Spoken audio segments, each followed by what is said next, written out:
Time for the latest in the world of sports. So we've got a rundown on the Korean series, a highly anticipated game coming up for Heung-min, and some great news for tennis fans. And who's covering all of that? Our sportscaster Jason Lee joining us in the studio. Welcome back, Jason. Hi, Jason. Thank you. Good to be here. So, Jason, it's been a minute since we've been talking about Korean sports, and let's start off with the Korean series. So the LG Twins, they got the trophy, and it's been the second time in 3 years. So tell us more. That's right. Last year, the Kia Tigers won. The year before that, it was the LG Twins. And yeah, the LG Twins go on to win again this year in the Korean series against the Hanwha Eagles. They took the first 2 games in Chamsil, and then the Eagles took game 3. Then it was all LG once again as they took the last 2 games in Daejeon for a 4-1 series win. And longtime KBO veteran Kim Hyun-soo was named the series MVP, showing that, hey, he still got it at the age of 37 years young. Good for him. Good to see him doing well. And he's a free agent after this season, so maybe you can expect a little bit of a pay bump for his performance in the postseason. Although, you know, I think I would expect him to probably re-sign with the LG Twins. He's been there for the last while. The only other team that he's played for has been the Doosan Bears, who also play out of Chamsil Baseball Stadium. So my guess is that he likes living in Seoul, and he'll probably stay with the Twins being the defending champs. And who knows, maybe they can go after like a 3rd championship in 4 years if they can keep much of the team together.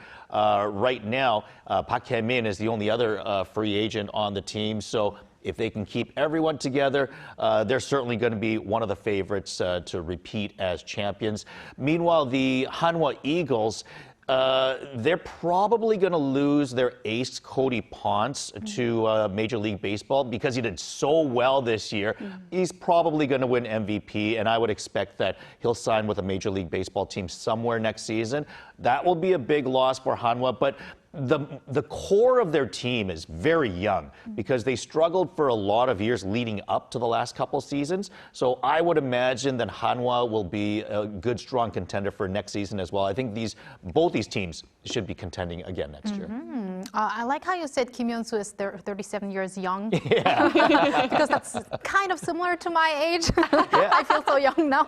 I think he's been playing in the league for like 16, 17 years. It's been a while for him. So, yeah, good on him. Now, the KBO season might be over now, but there's still plenty of exciting things coming up for fans in Korea as the national team is preparing for next year's World Baseball Classic with some exhibition games. Tell us more about that. That's right. World Baseball Classic coming up in March. So Korea has been lining up some exhibition contests. They had a 2-game series against the Czech Republic last weekend. They were 3-0 winners as well as 11-1 winners over the weekend. So I think showing that they can outpitch them in a low-scoring 3-0 game, but they can also out-hit their opponents, busting out for 17 hits in an 11-1 victory. So good for Korea. It's going to be a bit of a tougher test this weekend, though, as Korea has now traveled to Japan as they're preparing for a couple of games on Saturday and Sunday.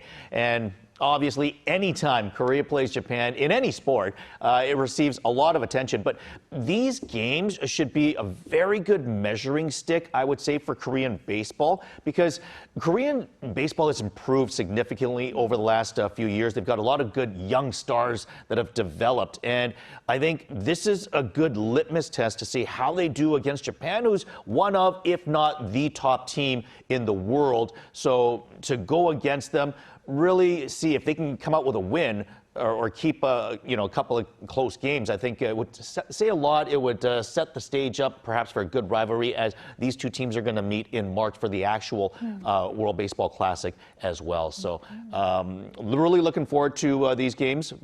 Saturday, Sunday night, keep your eyes glued to the TV. All right. Definitely always super extra excited, those Korea versus Japan games. Always. So very heated weekend. And I understand, though, the Major League Baseball players won't be playing in that game. So no Otani or Yamamoto or Lee Jung-hoo for Korea, Kim Ha-seong or Kim Hae-sung, who actually won, have become the World Series champion after winning with Dodgers against Blue Jays, right? That's right. Yeah, what a World Series that was. 7 games that the series went. And Kim Ha-seong, he didn't really have a large part in the series overall, but hey, he was on the field when the team turned the double play to end the game in extra innings of Game 7. So he did have a defensive role at some point, got himself into the game. So great for him. He's got a World Series ring.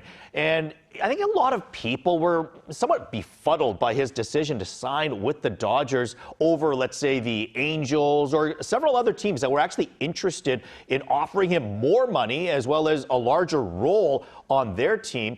But I guess you could say that he got the last laugh as he's got a World Series ring now. And obviously, he's happy playing for the team that he cheered for as a child. So hopefully he'll have a bigger role with the team next season. But we'll have to wait and see. But answering your original point, yeah, none of the Korean players are going.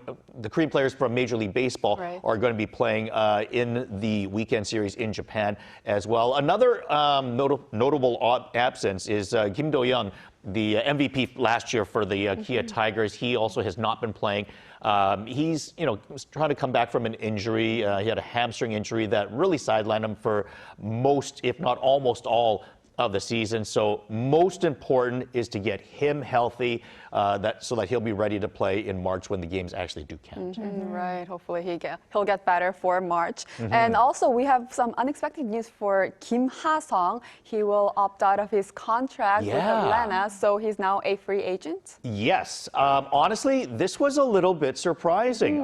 Myself, as well as many journalists in the industry, were quite surprised that he did this. So basically, he turned down $16 million for 2026 and could have also remained with a very strong team as the starting shortstop for the Atlanta Braves. But now, after this, he's going to be a free agent. And this after essentially not having a very good season as well. He didn't have very good numbers because he started the season injured after coming off of a shoulder injury. So he had surgery in the offseason, missed the first half of the season completely. And then when he did come back, he's not up to full speed because his shoulder wasn't 100%. So he really didn't have the season that he's capable of having. So I think what's surprising to me is through free agency right now, like I said, he could have guaranteed himself $16 million and then became a free agent next year. I would be surprised. I don't know for sure, but I'd be surprised if he were to be able to get a long-term contract that paid him at least $16 million per season on average. So I think a lot of people were kind of surprised at his decision for that. The only thing that I could get into his brain about is maybe he wants to be back on the West Coast because when he signed with Tampa Bay, the original contract before being traded to Atlanta, it was, a 2-year contract, but he had the option of opting out after the season, which he's choosing to do, which could show a sign of saying, I only really want this to be a 1-year contract, a prove-it deal, and then maybe he'll find, a city or a team that he really does want to go to. His original team that he signed with was San Diego. They could use him back there again. So maybe he could go back to San Diego. If you think of some of the other teams on the West Coast that could use a shortstop or an infielder, maybe the San Francisco Giants, maybe the Seattle Mariners, the LA Angels, of course, who tried to sign Kim Ha-seong last offseason, are all potential landing spots as well. So I think it'll be interesting to see what happens, but if I were to bet money on it, I would probably say that he'll end up somewhere on the West Coast. Maybe even Colorado could be an option as well. I think I've found that a lot of Asian players like playing on the West Coast because it's a closer flight when you're going back and forth from Asia before and after the season, but also viewers, whether it be fans, friends, family, it's a more reasonable hour for them to be watching their favorite player play at 11 a.m. in the morning rather than 6 or 7 a.m. for the game time. So that's just that's the only thing that makes sense to me. So we'll have to see though. Pretty interesting. I mean, it's not only surprising to see some game results when it comes to sports, but I think these behind stories are also very interesting because such surprises do happen quite often. And once again, just showing that athletes are human beings. They're not just machines that always want the most money. Sometimes, they want to be closer to family. Sometimes they want to be in a city that they want to be in. Right, makes sense. Now, Jason, let's move over to the Major League Soccer now. Now, Son Heung-min, he won his first major trophy earlier this year. Not in the Major League Soccer, but in the Europa League when he was in Tottenham. But he's now even one step closer to another trophy in his first season in the MLS. So what do you think is going to happen? Yeah, we'll have to wait and see. Son Heung-min helped LAFC to 2-1 and 4-1 victories over Austin to help his team advance to the quarterfinals of the MLS. They play the Vancouver Whitecaps in the next round. That starts on November the 23rd, so just after the international games that are taking place right now during this break. If they win that game, then they'll meet the winner of San Diego and Minnesota in the Western Conference Finals, and then the winner of that will advance to the Cup Final, which would be on December the 8th. So a couple of big games coming up for Son Heung-min as well as LAFC, but yeah, who knows? I mean, he won a cup in his last season with Tottenham. Maybe he'll win a cup in his first one with LAFC. That would be a very great year for Son. I know, and very meaningful as well. Yeah, and I have to say, by the way, the two games, Son Heung-min scoring a highlight reel goal in one of the games, like in the 4-1 win, he had a goal, had a beautiful assist as well. Like, he is playing so well, and from my understanding, he's probably one of, if not the most popular Korean athlete in America right now. I have to agree with Definitely, yes. And speaking of Son Heung-min, actually this weekend, or tomorrow actually, yes, Korea will be hosting Bolivia in a friendly, and Son Heung-min will be in action for that match as well. That's right. He's in Korea training right now, and as you mentioned, they play tomorrow night. One player that's not expected to play, however, is Hwang In-bum, who plays for Feyenoord in the Dutch league. Also, Ulsan winger Lee Dong-kyung is out with a broken rib suffered in a recent K-League 1 match. And so a couple of players that are not going to be able to play because of injury.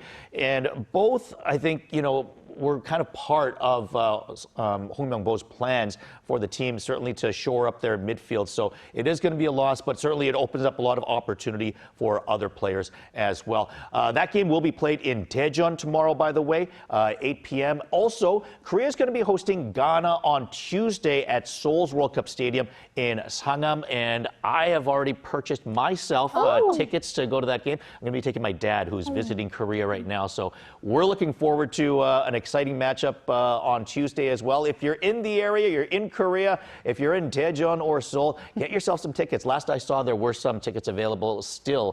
So, yeah, your chance to go see the national team and Son Heung-min. And maybe they'll get to see Jason as well. Oh, yeah, they get to see me too. Yeah. Nice. And finally, Jason, we've got to talk about tennis because a very big event is going to take place. One of the two best players in the world are going to be playing in Korea. Yeah, tell us more. How about that? How often do you get that where, the two best players in the world are playing right here? This is huge because for tennis fans especially, Jannik Sinner and Carlos Alcaraz, not only are the two best players, the highest ranked right now, but they're developing a rivalry that's much like Pete Sampras and Andre Agassi or Rafael Nadal and Roger Federer. Just, they're dominating the sport to, monumental levels. And this is kind of the beginning of that, right? Like, we saw those other rivalries for so many years, but I think this is kind of the start of their rivalry. And I think this is a great opportunity for tennis fans to check out some high-quality level tennis. It's happening January the 10th at the Inspire Arena in Incheon. That's right near the airport. So definitely, if you're in the area, if you're in Korea, even if you're just near Korea, it's right next to the airport. So get a plane ticket, come on over and check out some amazing tennis. That'll be 2 months down the road. Great recommendation. Well, thank you very much, Jason, for all of those updates, and have fun at the Korea-Ghana game as well. Yes. I look forward to it. All right, see you next time. Thank you, Jason. And thank you, Bella. As always, we're going to see you right here tomorrow. Yes, I'll see you back tomorrow.